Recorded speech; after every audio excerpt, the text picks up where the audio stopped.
মাননীয় মুখ্যমন্ত্রী মমতা বন্দ্যোপাধ্যায় এক্স হ্যান্ডেলে পোস্ট করেছিলেন, সমাজ মাধ্যমে জানিয়েছিলেন যে কিভাবে দিল্লির উপকণ্ঠে সন্ত্রাস চলছে বাংলা ভাষী ভারতীয়দের উপর।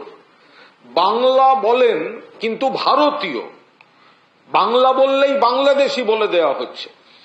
সারা দেশের বিজেপি শাসিত রাজ্যে যে অত্যাচার চলছে সেটা এতটাই ঘৃণ্য এবং নিম্ন রুচির জায়গায় পৌঁছেছে যে মায়ের কোল থেকে বাচ্চা নিয়ে বাচ্চাকে আক্রমণ করা হচ্ছে। একটি শিশুকে আক্রমণ করে তাকে রক্তাক্ত করে দেওয়া হয়েছে। এরপরে বিজেপির কয়েকজন বলার চেষ্টা করেছে সেটা নাকি ভুল, দিল্লি পুলিশকে দিয়ে বলানো হচ্ছে সেটা নাকি ভুল। আমরা আপনাদের জানাচ্ছি সেই পরিবারটি, যে বাচ্চাটি এখন আইনগত সমস্যার জন্য আমরা বাচ্চাটিকে সামনে আনতে পারছি না বা আনছি না, সামিরুল এবং মৌসুম তাদের দিল্লি থেকে নিয়ে প্রাণ বাঁচিয়ে পালিয়ে আসা বলতে যা বোঝায় তাই। কারণ প্রথমে তো অত্যাচার করেছেই, তারপর যেই মমতা বন্দ্যোপাধ্যায় তার প্রতিবাদ করেছেন সঙ্গে সঙ্গে হুমকি শুরু হয়ে গিয়েছে যে এগুলো তোমরা বাইরে বলবে না। তাদের ওপর অকথ্য অত্যাচার হয়েছে, যে ভিডিও ফুটিয়ে ছাড়া হয়েছে, আসল যে ঘটনা, যে জায়গাটায় বাচ্চাটিকে আক্রমণ করা হচ্ছে সেই ভিডিও ফুটেজ ছাড়া হয়নি। সেই ভিডিও ফুটেজ ওরা ছাড়ুক। যেখানেই পরিবারকে আটকে রেখেছিল, যে পরিবারকে কার্যত ব্ল্যাকমেল করে টাকা নিয়েছে, তোলাবাজি করেছে, এই পরিবারের কাছ থেকে টাকা নিয়েছে, বলছে বাংলা মানে তোমরা বাংলাদেশে। ওরা বলছে না, আমরা মালদার। ওনাদের পরিবারের যিনি কর্তা তিনি এখানে রয়েছেন। 20 থেকে 25 বছর আগে এক ঠিকাদার তাদের কাজের জন্য ওনাকে নিয়ে গেছিল। 20 থেকে 25 বছর, কোন জমানা? বাম জমানা। যারা বড় বড় কথা বলছেন তারা জেনে রেখে দিন। আমার নাম সাজনুর পারভিন, বাড়ি মালদা চাচলে। সাজনুর পারভিন।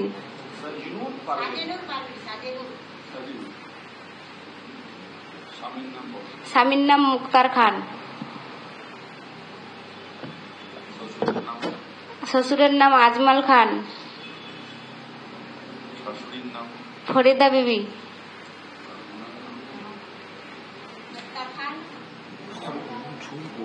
বাড়ি চাচল। দিল্লিতে থাকতাম আমরা, পাণ্ডবনগর, মান্ডাওয়ালি, শ্রীরাম চক। প্রথম দিন একদিন আমাদের ঘরে 4টা লোক এসেছিলেন। তারা এসে বললেন আমরা পুলিশের লোক, আমাদেরকে আধার কার্ড দেখান। আমি আধার কার্ড বের করে দিতে দিতেই ওনারা বললেন আপনার হাজবেন্ড কোথায়? আমি বললাম আমার হাজবেন্ড কাজে গেছে, ও এখন বাড়িতে নাই। ওনারা বলল আপনারা বাংলাদেশি, আপনারা এখান থেকে পালাবার চেষ্টা করবেন না। আমি বললাম আমরা যে বাংলাদেশি না, তো আমরা কেন পালাবো? আমরা পালাবো না, আমরা এখানে আমাদের ডিউটি আমরা ঠিকই পালন করব, আমরা এখান থেকে কোথাও যাব না। তারপরের দিন ওরা আবার 4 জন এসে, 2টা মহিলা 2টা পুরুষ এসে আবার বলল পুলিশের লোক আমরা, আমাদের সাথে আপনাকে যেতে হবে, আপনি হচ্ছেন বাংলাদেশি। আমি বললাম আমি মালদা ডিস্ট্রিক্টের লোক, আমি কিভাবে বাংলাদেশি? ওরা কিছু না শুনেই ওরা আমাকে একটা নির্ভুম জায়গায় নিয়ে গেল, নিয়ে যেয়ে ওখানে প্রচন্ড অত্যাচার করতে শুরু করে দিল। ওরা বলল আপনার স্বামীকে এখানে নিয়ে আসুন। আমি বললাম, ওরা তখন বলল যে বাংলাদেশি, আপনারা বাংলাদেশি। আমি বললাম আমরা বাংলাদেশি না। এই কথাটা বলার পর আমাকে 2টা থাপ্পড় মেরেছিল। মারার পর বলল যখন তুমি স্বামীকে ডাকতে পারবে না তো তুমি জয় শ্রীরাম বলো, তারপর তোমাকে ছাড়া হবে। আমি বললাম আমি মুসলমান, আমি কিভাবে জয় শ্রীরাম বলবো? এই কথাটা বলার পর আমার পেটে একটা লাথি মেরেছিল। লাথি মারার পর আমার ছেলেটাকে ওরা কেড়ে নিয়ে, একটা মহিলা মেরেছিল। মারার পর আমার ছেলেটাকে ওরা কেড়ে নেওয়ার চেষ্টা করছিল। বলছে ওরা একদম এত ছিঁড়াছিড়ি করতে করতে আমার ছেলেটা উপর খেয়ে পড়ে গেছিল। আর কানের মধ্যে ওরা থাপড় দিয়েছিল, কান থেকে রক্ত পড়ছিল, কানে আচরণ এখনো আছে, আর মাথাটা ফুলে গেছিল পড়ে যেয়ে। তখন আমাদেরকেও হুমকি দিল 25,000 টাকা দিলে ছাড়বো, না হলে ছাড়বো না। তখন ওরা আমাদের কাছ থেকে তখন আমার স্বামীকে ওরা ফোন করালো ওদেরই নাম্বার দিয়ে। আমি ফোন করার পর আমার স্বামী আবার আমার শাশুড়িকে ফোন করেছিল। আমার শাশুড়ি টাকাটা নিয়ে ওই জায়গায় পৌঁছেছিল। ওই জায়গাতে আমাদেরকে টাকা নিয়ে ওরা ছেড়ে চলে গেছিল। চলে যাওয়ার পর আমরা বাড়িতে গেলাম। বাড়িতে যাওয়ার পর সন্ধ্যার সময় পুলিশ ঢুকে গেল। পুলিশ, মিডিয়াওয়ালা সবাই ঢুকে আমাদেরকে মিডিয়াওয়ালা পুলিশের হাওয়ালে করে দিল। পুলিশ আবার আমাদেরকে থানায় নিয়ে চলে গেছিল। থানায় নিয়ে যাওয়ার পর আরো অত্যাচার শুরু করে দিল। বললো তোমরা পশ্চিমবঙ্গের লোক মানেই তো বাংলাদেশি, পশ্চিমবঙ্গ মানেই বাংলাদেশি। এরকম করার পর আমাদেরকে 3 জনকে 3 জায়গায় করে দিয়েছিল। কারোর সাথে কারো দেখা করতে দিচ্ছিল না। আর ওরা উপর থেকে হুমকি দিচ্ছিল, বললো যে আমাদেরকে মমতা এভাবে এভাবে করতে বলেছে। এত ভয় দেখাচ্ছিল, এত অত্যাচার করছিল, বলার শেষ নাই। বাচ্চাগুলোকেও থাকতে দিচ্ছিল সাথে, কেড়ে কেড়ে নিয়ে চলে যাচ্ছিল। আমরা ভয়ে জান নিয়ে পালিয়ে এসেছি। আমাদেরকে এনারা অনেকটা উপকার করেছে। এনারাই আনিয়েছে দিল্লি থেকে বাড়িতে। হ্যাঁ, সই তো অনেক জায়গায় করিয়েছে, অনেক জায়গায়, বলার শেষ নাই। আমাদেরকে কিচ্ছু বলেনি, ওরা সাইন করিয়ে নিয়েছে। আর আমাদের ফোন দুটো ছিনে নিয়েছে। মেডিকেল ট্রিটমেন্টে গেছিলাম, আমাদের কাছে ওই কাগজও আছে, কিন্তু ওনারা বলেছিলেন লাল বাহাদুর হসপিটালে বলেছিল 9টার সময় আল্ট্রাসাউন্ড করানোর জন্য। ওরা আল্ট্রাসাউন্ডও করায়নি, বাচ্চাটার ট্রিটমেন্টও করায়নি। আর মোবাইলও ছিনে নিয়েছে দুটোই। হ্যাঁ, মোবাইল এখনো পুলিশের কাছে আছে। এখানে বিপজ্জনক দিকটা হচ্ছে উনি যা বলছেন যে বহু জায়গায় সই করিয়ে নিয়েছে। এবার কি ভাষায় কি লিখেছে, তখন ওই আতঙ্কের মধ্যে কিসে সই করেছেন সে তো ওনাদের পক্ষে এখন জানাও সম্ভব না, বলা তো দূরের কথা। ওখানে কি লেখা ছিল বা পরে কি লিখেছে সেগুলো তো জানা সম্ভব না।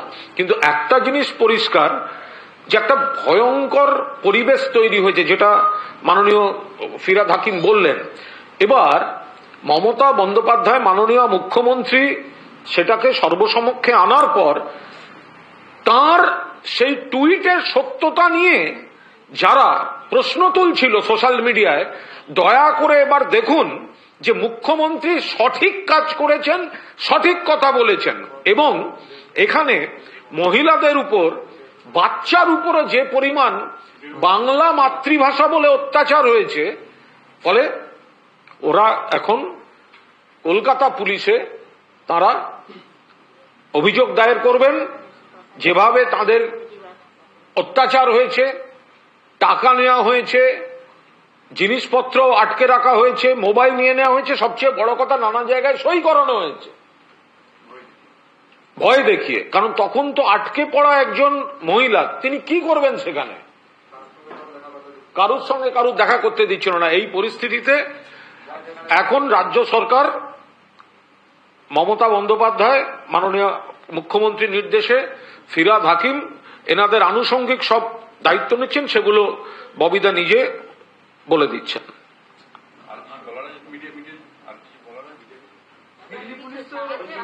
কিছু বলার কি আছে? যে জায়গাটাতে নিয়ে গেছিল ওই জায়গাটা তো ওরা দেখাচ্ছেই না। এই যে জায়গাটায় ওরা নিয়ে গেছিল সেটা আপনি বলুন, এটা বলুন, যে এটা আপনি নিজে বলুন, যে জায়গাটা নিয়ে গেছিল সেটা। যে জায়গাটাতে আমাকে ধরে নিয়ে গেছিল সেই জায়গাটা ওরা সিসিটিভিতে দেখাচ্ছে না। যেখানে ওরা টাকাটা যেখানে নিয়েছে ওটাও জিনিসটা দেখাচ্ছে না। যখন আমি বাড়ি ফেরত আসছি ওই ভিডিওটা দেখাচ্ছে, আর যখন নিয়ে যাচ্ছে ওই ভিডিওটা দেখাচ্ছে না। আমাকে একটা পার্কে নিয়ে গেছিল, ওখানে একটা হাসপাতাল ছিল, বাকি কিচ্ছু ছিল না, সুমসাম জায়গা ছিল। ওই জায়গাটা ওরা দেখাচ্ছে না। না, আমি তো কিছু জানি না, আমি তো ওখানে নতুন ছিলাম। আরো লোক ছিল না, কেউ ছিল না, ওরাই 4 জন ছিল, 2টা মহিলা। ওরা সাধারণ ড্রেস এসেছিল আর বলছিল আমরা সিআইডি পুলিশ অফিসারের লোক, এরকম বলছিল। আর যখন আমাদেরকে ছেড়েছে থানা থেকে, আমাদেরকে হুমকি দিয়ে ছেড়েছে, যদি মমতার কাছে যে কিছু তোমরা সোশ্যাল মিডিয়ার সামনে বলো তাহলে তোমাদের জেল হবে। পুলিশওয়ালা বলেছে থানা থেকে, যেদিন আমাদেরকে ছেড়েছে। কালকে। হ্যাঁ সেটা তো বললেন, আর কতবার বলাবি? ওটা আমাকে যখন সবজি কিনতে যাচ্ছে ওটা দেখাচ্ছে, যখন আমাকে ধরে নিয়ে যাচ্ছে ওটা তো দেখাচ্ছে না ওরা।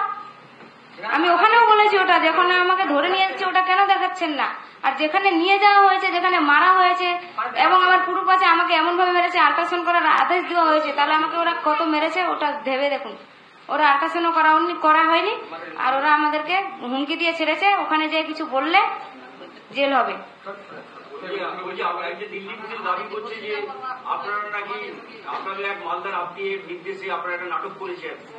না, আমরা ওগুলো কিছু বলিনি। দিল্লি পুলিশ এই যে দাবিটা করছে এটা কি করবে একটু বলুন ভালো করে। বলছে নাকি আপনারা এখানে আত্মীয় একটা নির্দেশ দিয়েছে, সেই মতো আপনারা একটা নাটক করেছেন। আমরা ওগুলো কিছু করিনি, আমাদেরকে বলাই হয়নি ওগুলো। না এক মিনিট দাঁড়াও, শ্বশুর মশাই বলুন, যিনি 25 বছর ধরে দিল্লিতে আছে। আমরা যে ওখানে যে দিল্লিতে থাকছি, তো কি আমরা তো বড় লোক না, আমরা তো গরিব মানুষ। হ্যাঁ, সেই যে এইটা যে কথা বলেছে, তো নাটক করেছে, নাটক না। কেন এই কথাটা বললো বুঝলেন? আজমাল খান। আপনাদের কেউ কি রাজনীতি করে এখানে মালদায় থাকে? না না না, যাকে বলা হচ্ছে আপনাদের আত্মীয় তিনি কি? আমার শ্বশুর একাই, আমার স্বামীও একাই, আমাদের কেউ নাই। वो हमारा गाँव का वो मेंबर है। हम लोग का गांव का मेंबर है। हाँ, नहीं ऐसे ही हम लोग का गांव वाला है। वो कह रहे हैं कि आप उनके कहने पे आप लोगों ने नहीं, ये गलत है, ये गलत है। नहीं, हम लोग को कुछ नहीं कहा है।